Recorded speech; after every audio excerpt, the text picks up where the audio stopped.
تعالوا بقى افرجكم على حاجتين تحفة. عارفين المزراب اللي بنركبه في البلكونة عشان ينزل مية الشتاء بره.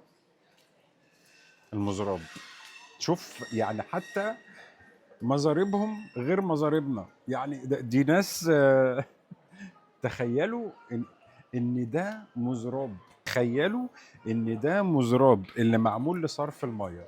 تعالوا بقى افرجكم على حاجة تاني. الأعمدة دي مش بتشوفوها في المساجد الإسلامية؟ بنفس القعدة، بنفس القعدة، بنفس التاج، بنفس نوع الرخام اللي نبهنا عليه. في فرق بين الرخام الإسلامي والرخام اللي كان بيستخدم زمان. يعني ايه رخام إسلامي؟ اللي كان بيستخدم في العمارة الإسلامية، اللي كانوا بيجلبوه من سوريا وإيران. تعالوا بقى من مقعد الأمير ماماي الصيفي، هنلاقي وجه التشابه بين الحضارات. شوفوا الاربع اعمده القائمين، بصوا هتلاقوا نفس القعده.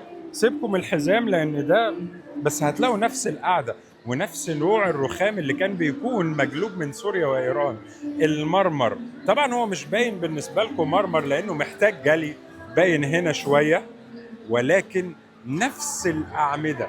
بصوا التيجان من فوق، التيجان هنا معدن مش منقوشة زي التانية. هل ممكن يكون وجه التشابه ده ان مقعد الامير ماماي الصيفي اخذ برضو نفس الاعمدة زي ما عمارة كتير اسلامية اخذت من العمارة الفرعونية او العمارة المصرية القديمة؟ عشان ما تزعلوش، ولو ان العمارة او كلمة فرعونية صحيحة، ولكن هتلاقوا نفس نوعية الرخام. هل تصادف مثلا ان حديثا في الحضارة الاسلامية الحديثة بالنسبة للحضارة المصرية القديمة انه كان بيجلب نفس انواع المرمر اللي كانت من سوريا وايران؟ وعلى فكرة المرمر كمان في ايطاليا، ولكن تشابه رهيب بين الحضارتين. اشوفكم على خير.